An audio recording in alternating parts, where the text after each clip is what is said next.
દેશમાં નવી સરકાર બનવાની કવાયત તેજ થઈ રહી છે, ત્યારે આગામી 9મી જૂને વડાપ્રધાન ત્રીજી વખત શપથ લેવાના છે। એક બાજુ એનડીએ અને ઇન્ડિયા ગઠબંધનની બેઠકોનો દોર પણ યથાવત છે। તેવા સમય વચ્ચે કોંગ્રેસના એક નેતાએ ભવિષ્યવાણી કરી છે કે કોંગ્રેસના કાર્યકરો તૈયાર રહે, આવનારા 6 મહિના કે 1 વર્ષમાં દેશમાં ફરીથી ચૂંટણી થવાની છે। નમસ્કાર, ટકાટક મીડિયામાં આપની સાથે હું છું જાનવી।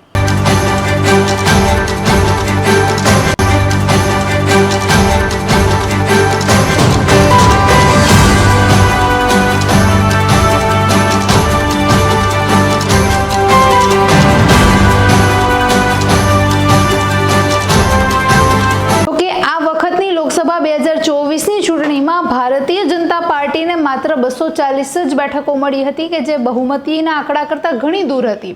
તેથી તેઓએ એનડીએના સહયોગથી આ વખતે 292 બેઠકો મેળવી છે અને હવે કેન્દ્રમાં સરકાર બનાવવા જઈ રહ્યું છે। તો બીજી બાજુ કોંગ્રેસ અને ઇન્ડિયા ગઠબંધનને પણ 234 બેઠકો આ વખતે મળી હતી।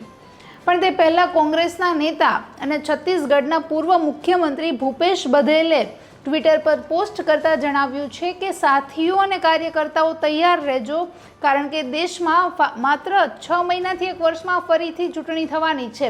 આ પ્રકારનું જેનું નિવેદન છે તેનાથી રાજકારણ ખૂબ જ ગરમાઈ રહ્યું છે।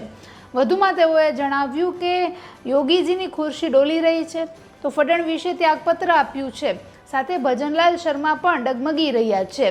આ પ્રકારનું જે ભારતીય જનતા પાર્ટી અને એનડીએનું જે વાતાવરણ જોવા મળી રહ્યું છે, તેનાથી હવે આ સરકાર લાંબી ચાલે તેવું એમને લાગતું નહીં હશે।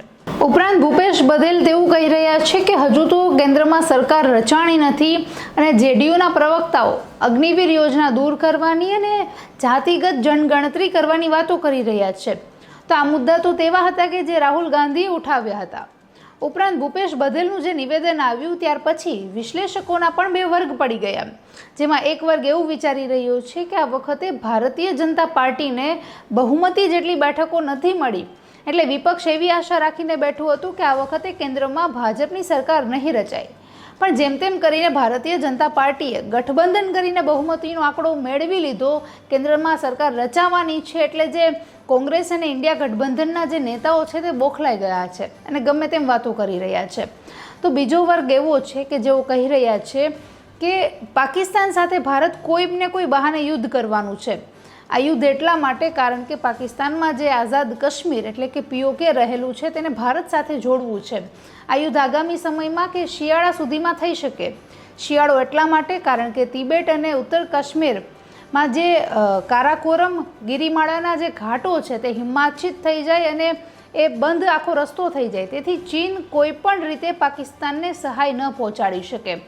એટલે એવા સમયમાં જો કદાચ મધ્યવર્તી ચૂંટણી વાત પણ થાય, મધ્યવર્તી ચૂંટણી યોજાય પણ ખરા, તેમની પહેલાં જ્યારે ભારતે પીઓકેને ભારત સાથે જોડી દીધું હોય તો એ એક મુદ્દો એવો બની જાય કે જેનાથી તે લોકો મત માંગવામાં સફળ રહે। ઇતિહાસમાં પણ એક વખત આવું જ થયું હતું કે જ્યાં આ પ્રકારના મુદ્દાથી વાજપેયી પોતાની સરકાર બનાવવામાં સફળ રહ્યા હતા અને મધ્યવર્તી ચૂંટણીમાં પણ ફરીથી તેઓએ બહુમતી મેળવી હતી।